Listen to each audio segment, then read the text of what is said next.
We say it's important for you to understand the deal, but it's even more important for you to understand us and our team. I think we have like 81 investors in our first year. And it's just because we're transparent and we seek ethical practices, and we just want you to come and ask us anything. Welcome to the Seven Figure Flipping Podcast, where we take you behind the scenes of wholesaling and house flipping businesses. The systems and automation that we discuss will help you build a real business instead of another job for yourself. From beginners to those doing hundreds of thousands a year, we go deep into the details and strategies that are working today. And now your host, Bill Allen. Hey everybody, welcome to the Seven Figure Flipping Podcast. This is Bill Allen, and today I've got a very interesting guest for you guys. We're talking about raising money, and we just had Susan Laster-Lyons on the podcast talking about her book, Getting the Money, and then we brought on a couple different members from a mastermind group to talk about how they're raising money right now. And Becca Shea, who you all know, has put me in contact with my guest today, who raises a lot of money for pretty big deals, as we were talking pre-show about, which I'm really excited. If you look at the background, he's probably going to talk about it, but he's got one of his deals there right behind him. And if you're watching on YouTube, it's pretty cool. Right before this, that wasn't there. So it was like magic. So I'm really excited to talk to him today because I'm sure that I'm going to get some tips and tricks and kind of learn a little bit more about his business because he's not in our world. So has a podcast of his own and doing some really big things. So please welcome to the show, Josh McCallen. Hey, Josh. Wow, Bill, looking forward to it, buddy. I can tell from your energy, this is just a heck of a great community. I'm so glad to meet it. Yeah, I get really excited about this stuff. Whenever we talk about deals and money, I'll tell you, for some reason, money is like, it's just so exciting for me. Ever since I was a little kid, trying to figure out how to turn $1 into $2 and sometimes getting in trouble for some of the things that I was doing. But money has always just been something that I love to talk about. So. Well, and you're right. I mean, I'll share a little bit, some of the things we're doing, whatever you'd like. You tell me where to go with it, Bill. I'm all yours. You know, you're new to our audience, most likely, and some of them may have heard your podcast or know who you are, but why don't you just take a few minutes to tell us a little bit about your background, kind of where you started and what you're doing now? Well, I'm a grateful guy. First of all, I'm very honored and blessed here. Melanie and I have been married, my lovely wife, 22 years, and we are having our 10th baby this week. So hopefully by the time you publish this, we have a baby. You have 10 kids? This will be 10. Yeah, absolutely. Wow. That's impressive.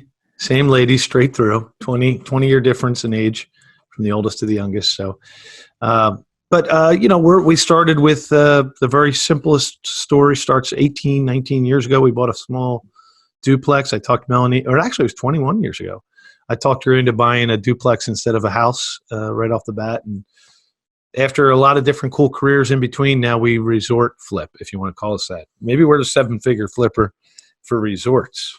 I love it. So 10 kids. So I've got 3 kids. I got a 5-year-old, a 3.5-year-old, and my baby just turned 2 years old last weekend.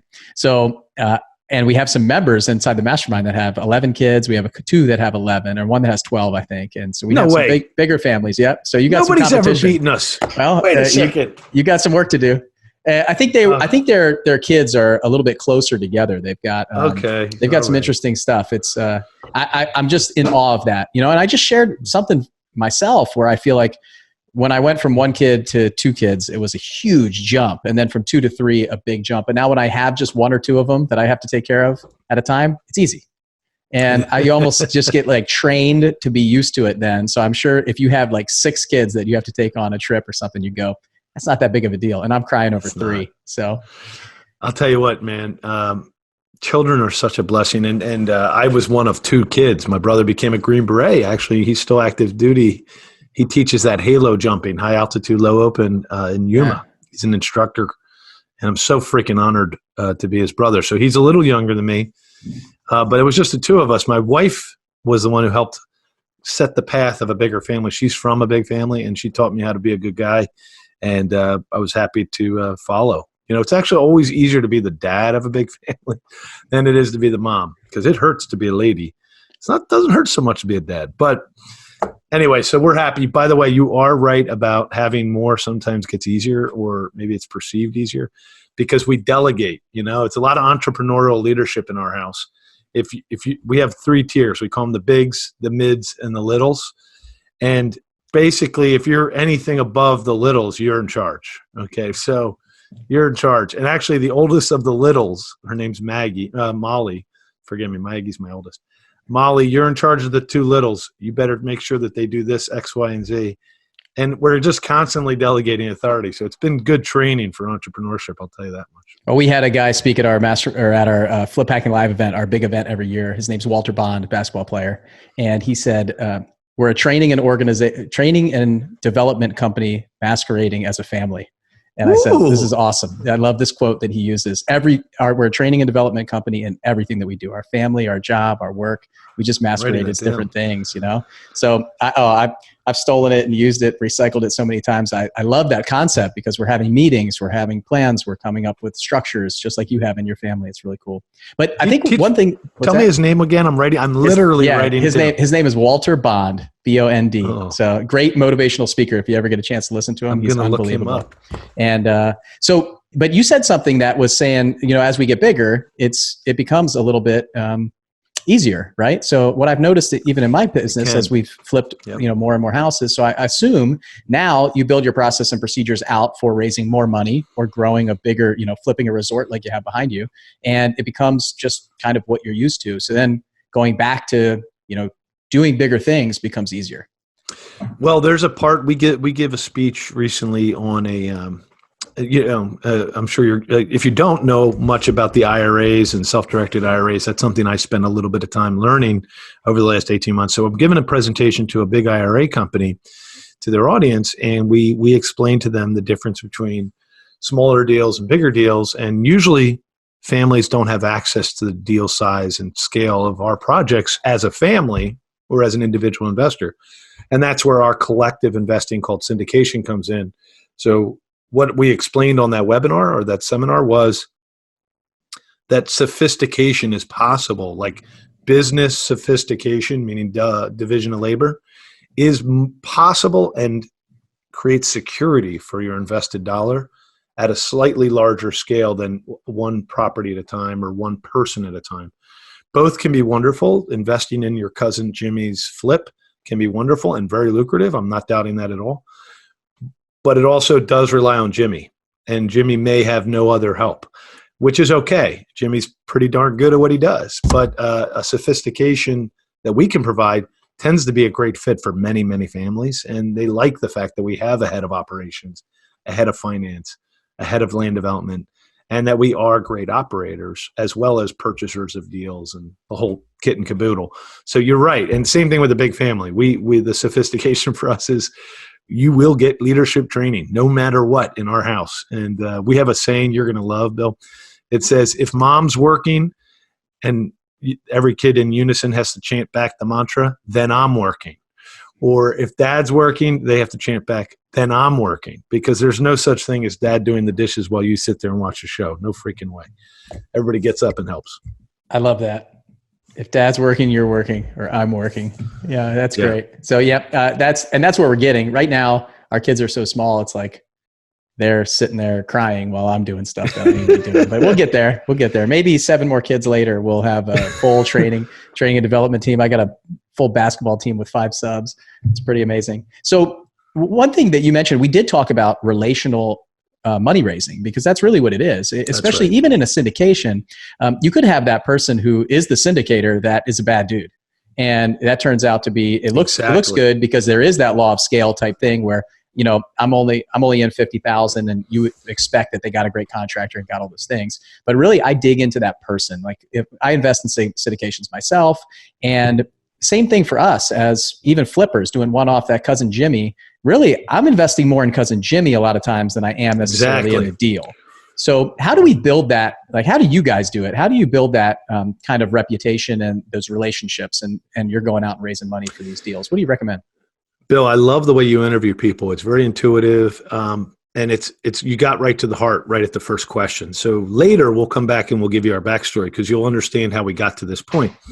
Actually, I think I'll have to give you some of the backstory. Sure. But in order to answer Bill's question, 7-figure flipper family, I do have to explain that he's 100% right. When you're investing in cousin Jimmy, it's because of cousin Jimmy. It actually isn't the deal. The deal is the manifestation of trusting cousin Jimmy.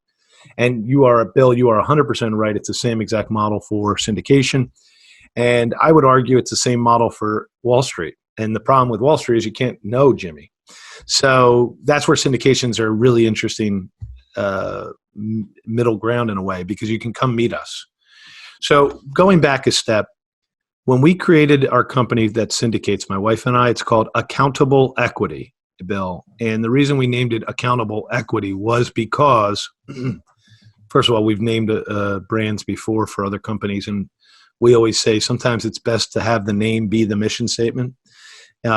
It's just clarity, and it's a constant reminder. It's almost like a vision board. You know why you're here every day and what goals you have. So for our purposes, yes, we invest in real estate that is a resort typically, and we know how to quadruple the value in short periods of time and return capital. All of that is wonderful skill we have, but at the end of the day, people are investing in our project or our security. It becomes like a stock, and they need to know who we are and what we believe. So we put accountable equity right up front. So we do hold ourselves accountable and we put our equity in first, then your equity. And we, just like we're cherishing the work we put in to create that equity, we're cherishing the work you put in to create that equity. So start there. No matter who you're going to invest in, no matter what specialty, from mobile homes to self-storage to apartments, or in our case, the resorts, please get to know the syndicator as well as the deal. And when it's right, let me tell you the backstory, Bill. I'd love to tell you the backstory, how we got to this point. Yeah, please do. I'm ready. Okay. I don't want to monologue, so that's why I cut it off in case you wanted to probe me and disagree with me. That's fine, No. Bill. I try. I tell you what, I can monopolize this thing and talk 80% of the time.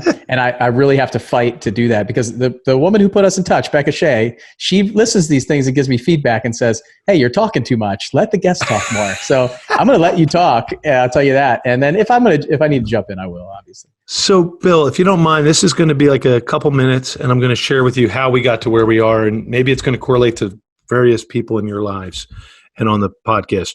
I want to share with you some of the parts that are just like all of us, where we start small, grew up in poverty, was on welfare as a kid, single mom, one brother, good, great upbringing though. We were loved, and we got to work since we were 12. In the olden days, you could be a paper boy at 12, and that is the best entrepreneurial training, because you literally don't get a paycheck. You collect your own sales. It's hilarious if you think back to how crazy it is. Like, nobody would ever let that happen today. Like, no kids, you don't get a paycheck. You go make your own sales and collect your money, but whatever. So going fast forward, fell in love with real estate probably from watching This Old House, watching this. I always say This Old House made me a handyman and made me fall in love with real estate.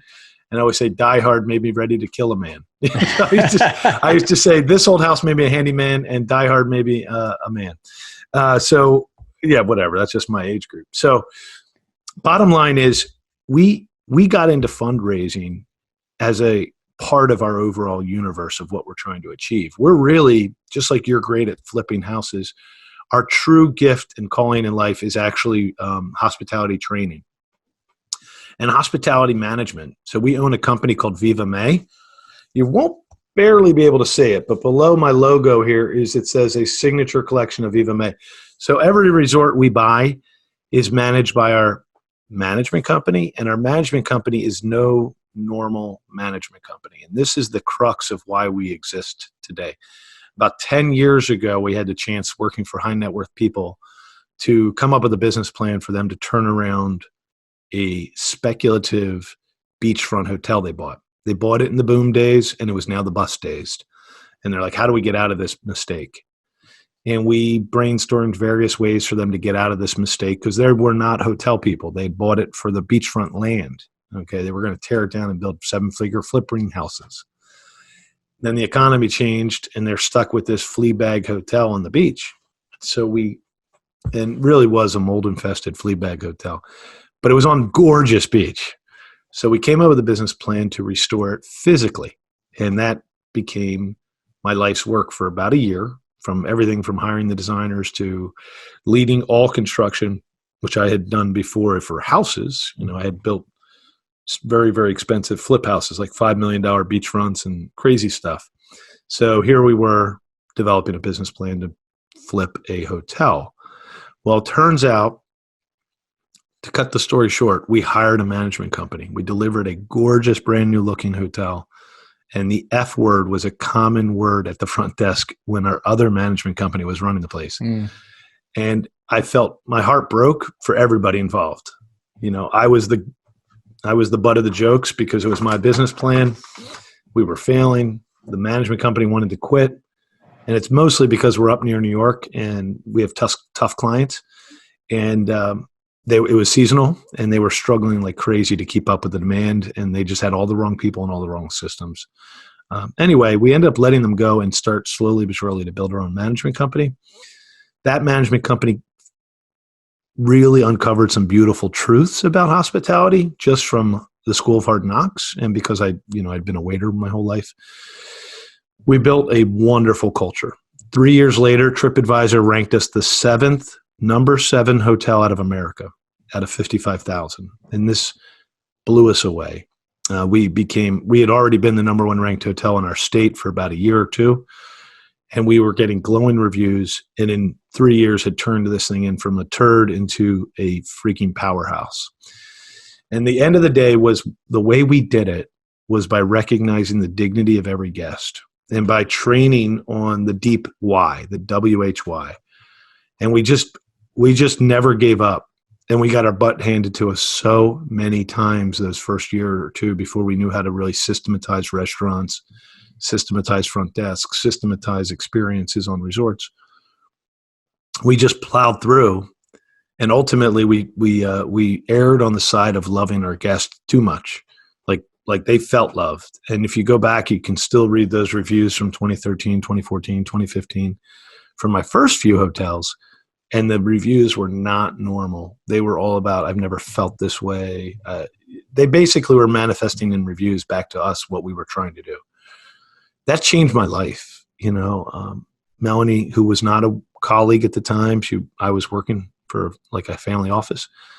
She just loved it. And we ended up coming up with principles of how hospitality can be life-giving. Fast forward, we get an exit. We have some money, good amount of money, and we want to finish our mission in life. And our mission in life is to develop 100 resorts that cherish the guests to the point where we can revive the soul. So we end up naming our company Viva May after a lot of research and working with people. And Viva May means in French to revive the soul. And we always say we're flippers. So we're going to go in and physically revive the soul. And I can give you dissertations on how buildings that were built with the blood, sweat, and tears of whoever founded the resort probably put their heart into it and their soul.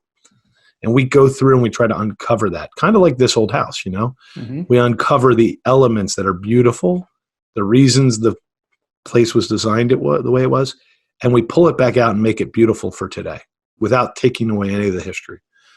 But really, yes, that's reviving the soul of the building. And then we say, but really, it's equally important that we revive hospitality soul. And so Viva May was born a couple years ago, and our goal is 100 resorts. We'll probably have our second one purchased right around the time, or if not purchased, almost. At least we'll be most of the way done our capital raise by the time you air this show. But our properties, this one we're in now is called Renault Winery Resort. It's in New Jersey. It's in a very special rural part of the country, but it was from 1864, and it's been open every day since then. And so we have a 156-year history to protect. We're doing a very good job. And this reviving the soul thing, and this will be my last awesome speech. Part of my awesome speech here is, what does it mean to revive the soul of hospitality, you might be asking. And I say, here's how we explain it to our new hires, because we just hired, I think, 75 people last month because we're growing pretty quickly. So we say, great news, Jenny. You are clearly the world's best applied front desk manager. You know how to check people in efficiently. You know how revenue management works. You understand the business. You've been doing it for 15 years. We're going to share with you the 3 things that's going to take you to be happy here before you even interview. So if these 3 things don't make your heart scream happily and make you fall in love with working with us, then don't worry. It doesn't make you a bad person. It just means you're going to hate it here. And here are the 3 things. I hope the drum roll, please. We say, Jenny, Everyone who joins Viva May has to already have this in their heart. And if not, we'll share more about it, but I want you to hear it.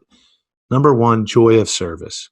No one's allowed in these buildings unless they actually enjoy serving. Sounds simple, but not everybody enjoys serving. So we weed you out. You may have slipped through the cracks for 8 years in a restaurant or a hotel, and you actually hate the work. You can't work here because this is very intimate stuff, and your body language and your heart will be communicated, and all your hate will come out. Can't work here unless you enjoy it. And we can't really teach you that. There's people like me that enjoy holding doors for other people. I don't even mind picking up cheeseburgers when Bill's kids throw them on the ground. Bill Allen's kids are notorious cheeseburger throwers. But okay, so number one is joy. Joy. Here's where it gets interesting. And this was after research of multiple years of experience. Number two is humility. So I'll summarize at the end, but humility, we say, Jenny, do you seek to grow in humility? Why do I ask that, Jenny? Because everything we do in this job is humble. We hold doors and pick up cheeseburgers. We even clean toilets if we have to. We make beds if we have to. Depending on our job, we all have to do some kind of humble work. Therefore, we must seek it. We have to believe that the strongest amongst us are the ones that seek the humility. That being said, the third core is ministry. And we say, see, this is rare. We came on this one about 5 years ago before we had these resorts today. Ministry is what hospitality used to be. And you look it up, and the etymology of the word is hospes. It's the same word. I hope you're sitting down. Everybody who's driving, hold on to the steering wheel. This is where it gets crazy. But the word for hospitality, hospes in Latin or ancient European languages, was 3 English words today, and they all had the same staff and ministry focus. Hospitals, hospitality, and hospice were the same word in our cultures for 1,000 years, more than 1,000 years. So that means the heart you have to put in to be a doctor or medicine, the heart you have to put into hospice, which is unbelievably spiritual. It's all about passing away with love and respect in your heart, being respected and loved. Well, hospitality has the same inherent potential to improve people's lives.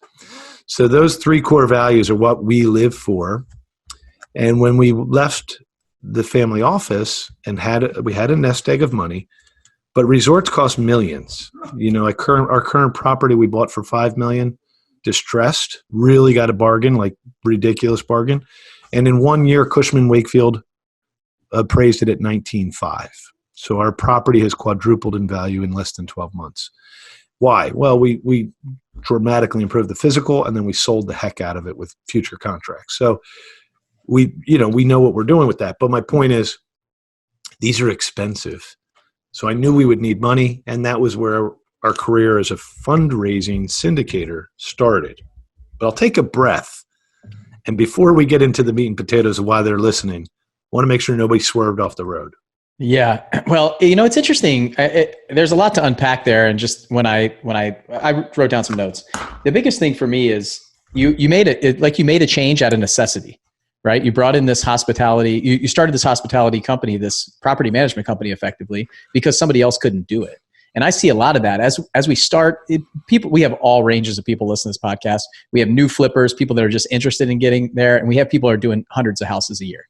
But what I found over the past years of my growth in my companies is there's a time where you'll hire a third-party company, and then you start outgrowing them saying, look, I'm putting my stamp on this. This is mine. This is my core values need to be here. If I'm trying to work with somebody else, they just don't bring what I need because they're a direct reflection of me, which is what you guys had. And it sounds like, and you made this change out of necessity. You kind of brought it all in-house. And then that culture change was what really moved the needle for you guys. And that's what I saw in my company. I was very successful when I got started. We were wholesaling and flipping houses, and we were making money. But the culture inside of my company wasn't what I wanted until I realized I brought in a COO.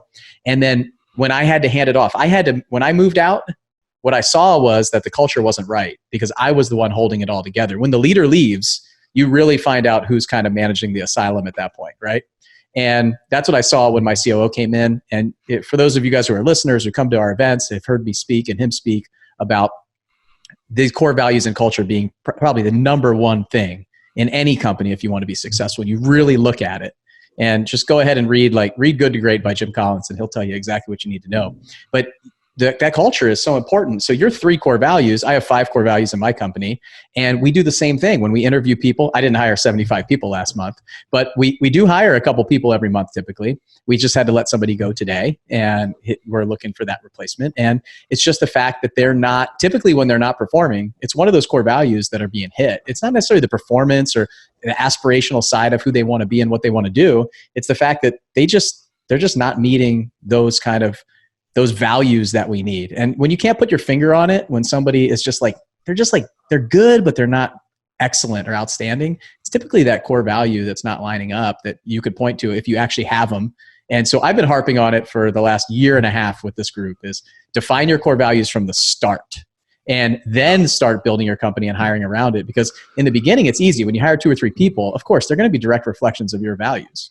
Typically, if you're hiring right and they're staying on, they're doing a good job, it's easy to do that. But when you get to 75 people a month, you got to define them really, really well. And everybody has to know them. Everybody in your company has to be able to say them. Like they have to train other people about that. And it has to be truly core to them. And that's where you get that good culture, I think, which is unbelievable. The fact that you can do that is amazing. What are the 5 that you espouse to? So I'd love to learn from you. Yeah, mine are extreme ownership. So you got to take ownership of everything that you do. So it's not, point the finger at everybody. It's a book that I read by a guy named Jocko Willink, Navy SEAL, called Extreme Ownership. When I read that book, we actually added it to our core values after we read that book. And he spoke at our conference this last year in October. It's an awesome guy to meet. Good job. And then so the other ones, my next 4 spell SHIP, SHIP. So stewardship, hardworking, integrity, and personal and professional development. So those are my 5. And whenever, just like you said, when we do an interview, I don't typically say, do you take ownership of everything that you do? A good question that we use is, if it's a salesperson, tell me about the last deal that you didn't get that you thought you should have gotten. And they'll tell you everything that they need to know about 3 to 4 of those core values right there. If they say, well, so-and-so came in and offered a higher price, so I lost the deal. If they say, just point the finger at everybody. Or if they say, you know what?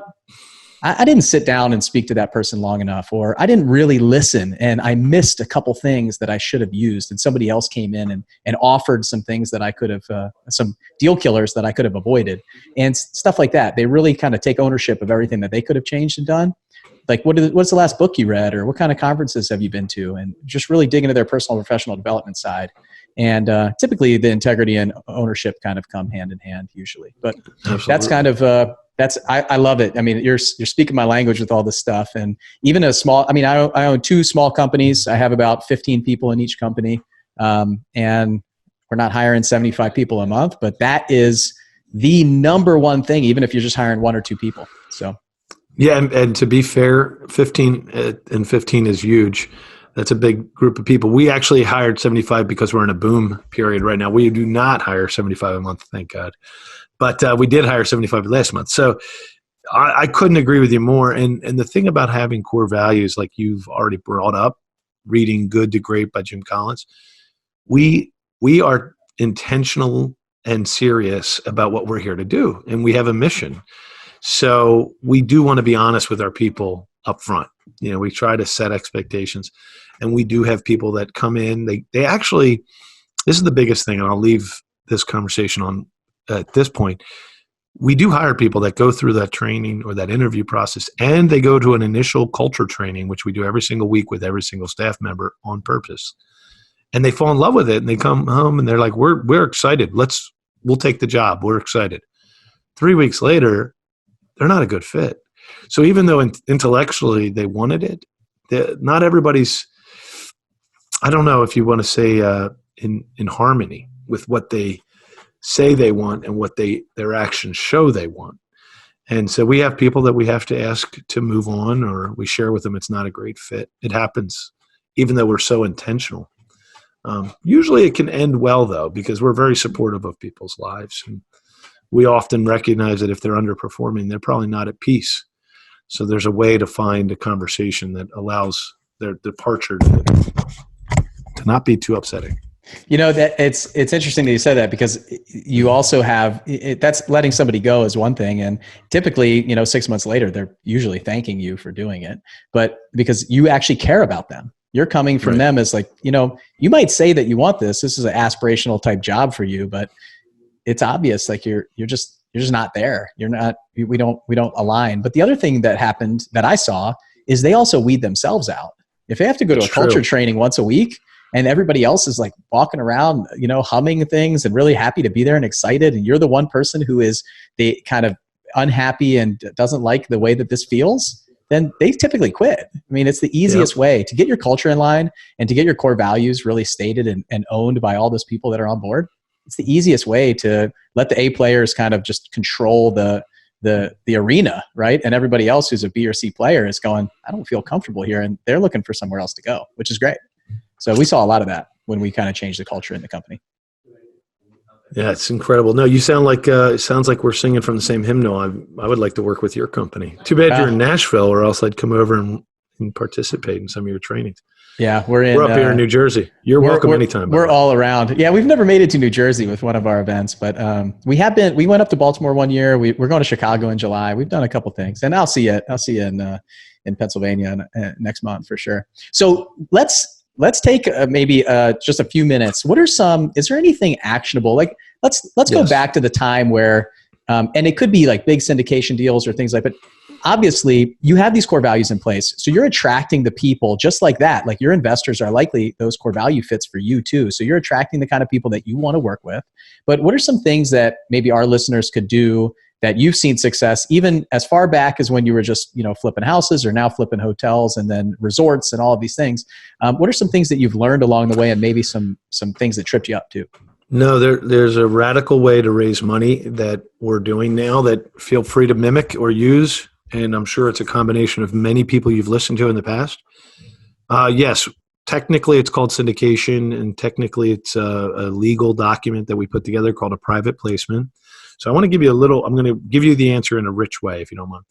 So we went from working for very wealthy people who funded everything we initiated to not having their funds and having to figure out how to raise capital.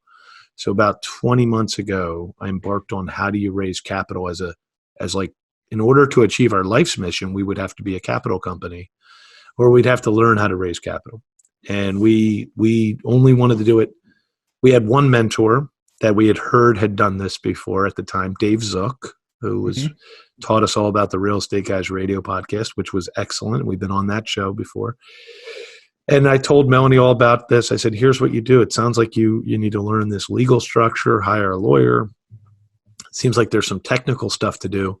But more importantly, my eyes were open for the first time, like the blind man, that there's this whole other way to raise capital. And this is why we created a podcast called Capital Hacking, because for us, it was such an epiphany. Okay, let me see if I'm like your listeners. 20 months ago, when I heard the word raise capital, I thought, who do I know who's rich that might want to invest $100,000, or in my case, millions, but $100,000 in this flip, or $200,000. And I would have racked my mind, and I would have come up with the top 10 richest people I knew, and I would have tried to warm up a relationship with them and go sit with them. As a matter of fact, I did that 22 months ago. And for 2 months of doing that wasted effort, I realized that there's a time and place for that, I'm sure, but that is so detestable to me right now. Because when you do it that way, and you go and you call the one rich person you know, or the two rich people you know, first of all, they don't usually like it, right? They're not that excited that you're coming to meet with them. They ask for money. They look at it as charity typically. Mm-hmm. And 3, no matter how wonderful the deal is, because you are not of their class yet, they will talk you out of the deal. They're so smart, right? They're so smart, and they know so much, and they'll be able to tell you why your deal's not a great deal. So that is just a detestable thing for me. And I'm really not going to do it. And what my friend Matt Faircloth wrote in his book, I met him months later, and he explained a very interesting thing. He called it capital providers need deal providers, and deal providers need capital providers. And he probably just put that in there as a framework, and I compliment him all the time. And I joke with him all the time. I'm like, you guys, you don't realize how helpful that was to me, because it made equality. It was an equality. It's an equal gesture to invest cash as it is to find the deal and run the deal. It is not a servant and a master. Okay, so once those epiphanies started happening, I realized by going to a very important seminar that the real estate guys run, ended up becoming an alumni of theirs, and now I speak a little bit at the conference, and I bring like 10 people with me. As I don't make money on it. I just try to round up people from my podcast, and we go and learn how to raise capital. This is kind of my mission in life now. I want to open up as many people's eyes as possible to the fact that this does not have to be a mystery. There's actually a code. That's why we call our radio show, our podcast is called Capital Hacking, because there's a code. And if you're like Neo in the Matrix, you can figure out the code. And number one is it's not rich people. It's not the proverbial richest person you know code. That is probably the opposite of my model. So when I went to that seminar, I learned that you'll have a legal structure, PPM, you'll get a lawyer. Don't worry about all the details right now. You can choose a type of PPM and private placement where you can either promote it publicly or you can only talk to people you know. We take the one where we can promote it publicly. It's called a 506C filing. We actually fill out the documents as if it's like a stock, and the SEC blesses it as an exemption, the Securities Exchange. Then we go and sell it. And the people who come to join it, we are very much like you, Bill. We say it's important for you to understand the deal, but it's even more important for you to understand us and our team. And we have transformed into what we call investor hospitality. Okay, clearly it makes sense, right? I'm in hospitality. My eyes were open that every good person who has accredited status can join me. And I can't wait to share it with the world. I think we have like 81 investors in our first year. So we have a lot of investors. We've defied all the odds. And it's just because we're transparent and we seek ethical practices, and we just want you to come and ask us anything. And we have a great team. And so we go one step further, and this is where I'll shut it off. We called our company Accountable Equity, as I told you. And we do seminars quarterly, and our investors can come and see their assets every quarter. We put on a 4-course meal, and then we have a mastermind event. We put on a mastermind event for our current investors. And of course, new prospective investors come every time too. And what we're doing is actually just educating them on the tax strategies that we've learned, or the other cash flow opportunities from some of our network. We'll have our own investors who are famous presenters. Some of them are really famous people like MC Lobster from Cash Flow Ninja or Matt Faircloth from Bigger Pockets. These people are our investors, so I let them speak because they're great. And we do a mastermind over our meals, over the wine and champagne we make. It's absolutely wonderful. It's absolutely wonderful. We do it quarterly. You know, this is a really interesting concept as I'm listening to you say that, trying to put it in my mind of my investors. So the best thing that we do is send out like a quarterly update email about how the company's doing. We show them before and afters. We bring them in on Facebook Lives and stuff to their properties and things. But imagine if I, set up, kind of flew them in, gave them the opportunity to come in, and then I brought in my CPA, or I brought in somebody who is pitching another syndication for them, that yes. Or we are starting to educate them on what to look for in deals, and not just our deals, but really we're just kind of teaching them to be better investors. That's really incredible. Okay, so that's what we're doing, Bill. I know, I love it. It's not perfect. But our speakers, like I said, those people, Matt Faircloth, Liz Faircloth, they've been our presenters, MC Lobster. Honestly, it happened a little bit by accident, brother, because we're honest. It happened because our capital raise was so enormous. It was our first time we've ever raised $1, and we raised $7 million. So it's hard to go from $0 to $7, $50,000 at a time, $100,000. So it took more time than we thought it was going to take. So we ended up designing a quarterly event, and then we said, instead of it being about capital raising, let's just make it value add for everybody. And then by making it value add, it just grew beautifully. It's organic. So So those are you've got brand ambassadors that leave there that are so excited about your event and are sharing it and telling their friends, and they're at the poker game with the other guys that have a bunch of money, and they're saying, "Oh, I just got back from this, winery or wherever you guys have it, and I learned about all of these things." And they say, "Well, how do I learn about that stuff?" I mean, you're just creating this ripple effect. It's the pebble in the pond that is going out there, and you got soldiers out there working for you now, and we could do this in the single family real estate world. We could do this in everything that you do. I've got dozens of investors that invest in our projects and properties with me that I could just add more value. It just goes back. I mean, I just interviewed Bob Berg wrote the Go Giver.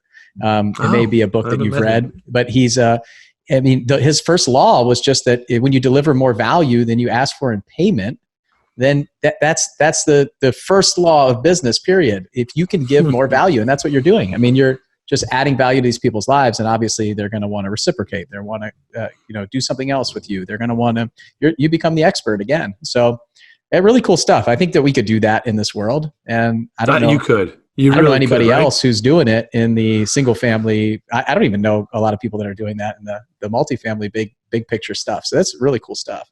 And I think that's, we talked about in some of the other podcasts that we did, we talked about the tips and tricks and what to say and what kind of documents you need and all of that stuff. But this is really that concept of kind of digging that well, right? You've got enough people that come in that now, like you said, we raised $7 million, and it was necessity. It was the timeline. It was all of these things, but it's hugely valuable for an investor. A lot of times my investors, I'm talking one-on-one with them for their tax strategies, the 1099 that they're going to get. What does it look like? IRAs, 401ks. What if I could bring them all into one room and do that one on many, where now my time becomes, more valuable, and I can just bring them all in at once, and they can bring a friend or bring another person or hey, somebody who's interested, start to learn about who we are, meet the other people, walking testimonials all around that event, I'm sure. So, yeah, I mean, it's clearly a win-win, Bill. I mean, you and I are intentional people, and we do podcasts. Like I said, you have this incredible podcast. Sounds like you get some of the best guests. I'm honored to be part of that list, man. Thank you so much for having me on. And yeah, just Jocko and Bob Berg. That's pretty damn awesome. But Bill, the point about you and I should riff on this for just 1 minute. The reason guys like Bill and I do podcasts is multitude. I'm sure there's many reasons for Bill and I, but the big surprise for me was how much rapport you get to build with your guests. I never saw that coming, or the education factor. I did it mostly for education for everyone, and I knew I'd get some education, but really it's just so much professional development to be a podcast host and to take it seriously and to work at it like you do. But it's also beautiful how you get to develop incredible relationships with your guests because you take such a sincere interest in them, as you are with me. I appreciate that, Bill. Yeah, well, I'll tell you what. Next thing I'm going to do when I get off of this is I'm going to go look at some of your videos. I'm going to see what this looks like. I'm going to hack what you're doing because I'm going to figure out how to do it. And that's why we called our event Flip Hacking Live, because we're going to hack all the other flippers. So, I mean, it's like it really is about, we don't need to reinvent the wheel. What we do need to do is we need to continue to share the stories. And when I hear somebody's story, it's like your story is going to relate to somebody out there. Somebody out there needed to hear this right now today. And it's like every time I go to church, every Sunday, it's like the pastor is talking to me, or he's talking to somebody. Somebody there needs to hear that message. And I shared something on my Facebook page yesterday that, I said if just one person needed to hear this today, then it was worth me sitting down for 20 minutes and writing out this message. And that's why I do what I do, is because if I can add value to folks on this podcast, and even if just one person needs to hear this or they resonate with it, and this helps one person raise $7 million in a couple months, right? And it's going to be amazing. And the feedback that we get is, I don't know, it's all about giving back. And just go back to that Go Giver podcast wonderful. I did. It's the more we give, Zig Ziglar has probably the best quote. Oh, right? yeah. Yeah, it sounds like you and I. And how about Og Mondino? And oh yeah, I'm a big Dale Carnegie guy because I just loved his heart on how he treats other people. But Bill, I'm still trying to get left around on the podcast and guys like that. So if you know any of those guys, just send them good over. For you. That'd be awesome. Our biggest success was getting endorsed by Mr. Robert Kiyosaki for Capital Hacking. We are so freaking stoked by that. He's a big. He really did a good job. He did a great interview with us as well. Oh, that's awesome. Well, every time I do one of these, I say, "Hey, who do you guys know that I need to know?" And how can we share some of our resources? Because that's what it is. It's about, who do you? I'll tell you, this is a people business, hands down. If buying real estate, flipping real estate, doing whatever you do, raising capital, raising money, it's all about the people, and you're obviously treating the people right. And it's a concept that it's lost a lot of times by us. It's if we take the hospitality mentality, like you are, this going back and serving your folks. I mean, obviously you have the resorts, you have the places to do, you helpful. have the staff. You got a pretty nice outlet. It's not going to, it's helpful. It's already in the operating expenses. So, but it's the same thing for us. Like when we do Flip Hacking Live, we do our big event that we have some VIP stuff that we do. We really take care of our clients, the people who are already paying us, our members. They're the big VIPs at that event. I make sure I spend a lot of time with them. We're doing things when I bring in a guest like Jocko, we all had dinner with him. So I'm making sure that, hey, when I hire somebody like that to come in, we're having dinner with 180 people, Jocko. I hope you're okay with that. And then do some Q&A with them because I really want them to feel special. And that's what it's about, is it's a people business. You make sure that you're providing as much value as you can to your clients, customers, investors, partners, all of those people. If you take care of them, then they're going to take care of you. And we talk about it a lot. I've lost money on deals before, but my investors have never lost their money. And that's the biggest thing for me, is making sure, and they don't even know that we lost money on the deal, because I didn't come to them and say, hey, we're losing money. Can I pay you a little bit less? Or, hey, can I just give you the principal back and not have this huge interest payment? No, I want them going out there just bragging about who we are and what we do, because I know that if I lose money on one deal out of the 100 that I do, we'll be fine. It's not a big deal. But if I lose that investor, I lost my name. It's that integrity core value, right? It's that absolutely stewardship back to the community and to my team and my staff and everybody around me. So, well, you said, are you doing them a favor?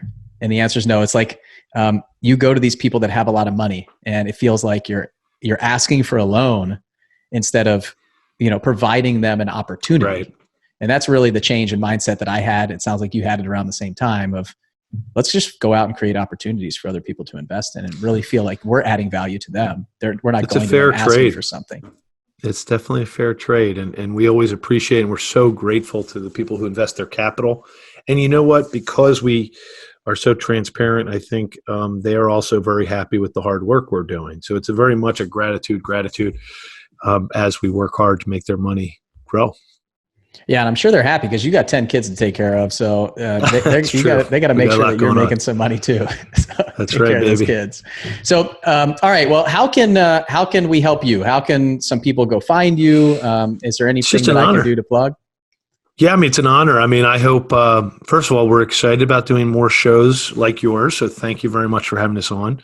Our Capital Hacking Show is about at 100 episodes. It's very successful from our point of view, and we'd love to introduce it to more people. We do explore this whole idea that human capital is actually technically more important than cash capital. That's what we go into. We start with that premise, and then we find great ways to help people raise capital. But accountable equity is the number one way we can all get together. You can just go to accountableequity.com, and there's web forms there. There's information. You can reach us within 10 minutes. And we look forward to bringing you into the fold. Bill, we want Bill Allen to be at our next Learn and Grow event as a guest, and come see what we do, man. Stay at our beautiful resort. Play some golf. Well, after this, I'll just have to find out how big of a check I have to write to come to the event. No, well, that is usually $50. That's the most it is. Oh, hey, now we're talking. Let me check with my controller and see if I can handle that. $50. So no, it's not there's no real barrier to entry on the events. Well, that sounds exciting. And if I tell you what, I love to attend personal development events. Obviously, it's one of my core values, but I make sure that I figure out where I'm going, plan my year, what can I do, and what do I need? Like, what are the things? So for you guys that are out there, I talk about this a lot, but don't go read the 5 books that we just mentioned on this podcast if it's not the time for you to read them. Don't go read 50 or 100 books this year just to say that you did it. Go figure out that one thing that you need. What is it? And if it's raising money, I've already shared a great book. If you read that book by Susan Laster-Lyons, you will have a mindset shift and change. And listening to this podcast that you're already doing, you'll be where you need to be. But don't go pick up Good to Great, and don't go pick up the Go Giver, and don't go pick up all the other books that we mentioned and all the other speakers and all the other websites and all those things. Like, go find what you need and execute on that, because all the knowledge in the world is one thing, but actually doing something with it is the key. So for me, if I'll tell you, I will go to one of these events, because if I want to put on one of these events, what better to do than to go to it and figure out what it looks like and what it is. And every event I go to, I run events, I put on events, I bring in speakers. I go basically looking for speakers, looking for people, looking for how you put this together. What's your hospitality like? Like, how can I learn from you and do those things? So, I mean, this concept of hacking the pros and doing all these things is drilled into me, because when I joined this mastermind group 4.5 years ago, as a paying member of this mastermind group that I now own, all I did was take Andy McFarland, my mentor's model, and what everybody else was doing, and make a Frankenstein business that has become widely successful. So you can do it too. Use some of these techniques, but don't get lost. Like, too much information, too many books, too many ideas, too many concepts, too many podcasts, frankly, can become overwhelming to you. Other than Josh's podcast and my podcast, obviously. But like, it becomes really overwhelming. You can spin your wheels, and this is where you get stuck in that procrastination section, because everybody is saying something. Everybody's got a message. You've really got, like, you have the people that you listen to, the people that have developed you and molded you into where you want to be. So what I always tell people is, find those core value fits, find those people that you know, like, and trust, and then listen to them and follow them and really kind of devour their stuff and really dig into that and go with them. Don't get confused with all the noise out there. So much noise right now in Facebook, Instagram, all the stuff. Well said, Bill. And it's funny because you also brought up at the beginning of your opening there, you said, find the right book or the right podcast. Of all the things we mentioned, there's too many things to do. But there's one that may have triggered your heart, or you really were like, oh, I didn't know that. You're right. That's that whole saying where it says the teacher will appear when the student is ready. You're right. We're not ready. You and I are not ready for all the information in the world right now. But our heart is kind of leading us to the right pieces. And so hopefully you and I helped a lot of people on this podcast. Yeah, I think we did. And you're right. The most powerful thing that I can do right now in my journey is say no. It's so hard to say no to things. I just want to do everything. So it's really a struggle to say no and do it the right way, and just let somebody know now's not the right time. I really have to focus on my family. I need to focus on my business, those things. So I know we helped a lot of people today. I know it didn't, like, some of the stuff that we talked about, really, it was incredible to see, just hammering home the core values and the culture. Because, I mean, I can say it from stage, I can say it over and over again on the podcast, but sometimes you need to just bring somebody on who is widely successful in what they do to say the exact same thing, and then just hear it over and over and over again. It's the most important thing. And it's the start of everything that we do, which I think it is. And Bill, maybe you and I and the people you and I surround ourselves with are not always the norm. The fact that you and I talk about core values and we're like legitimately dead serious about it is a wonderful thing. And so it's a wonderful thing because you and I have also been at businesses or worked for people that didn't actually have a core value. And it was mostly drifting through their business, through the way they treated people.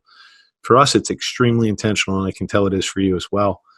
And that in and of itself is, if that's what's triggering people's heart today, then, that was maybe what we added to the world. Because not everybody cares as much as you and I do about this. And you and I are trying to emulate where we believe the growth is. And that is by, things like good to great, following that model is our intention. I think we're on the path to grow a large business, and we already are larger than most. It sounds like you are too. Yep. And hopefully you guys are listening to that, because it's one thing to make excuses, be that, but they have this. Yeah, but they did this. Yeah, but we all started at the same place, maybe just different time. So take it. I'll tell you right now, just go build out your core values. Just start there. Just please, That's a great point. So you know what you want. That's exactly it. And then you're intentional about where you're going. Exactly. Because you're going to get there. You can get somewhere you don't want to be.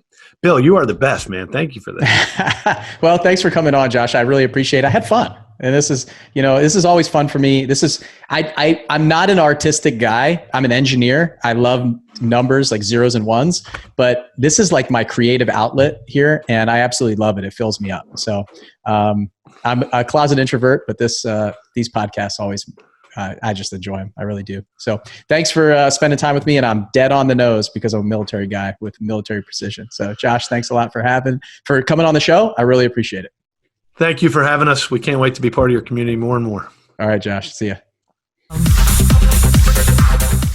Hey, thanks so much for sticking around to this incredible podcast that I did with Josh McCallen. It was really a lot of fun listening to him kind of talk about his core values and his culture and everything that they're doing inside of his company. And even at that scale, obviously buying and flipping hotels and large scale buildings like these resorts and things that he's doing now, it just all comes back to that thing that we talked about at Flip Hacking Live. It's that the core values, the culture of your company and what you're doing. Even from the very beginning, if you're intentional about what you're doing and how you're doing it, then the people that come on board, the people that you follow, they all see where you're going and see the direction that you're going, that the direction that you want to take the company.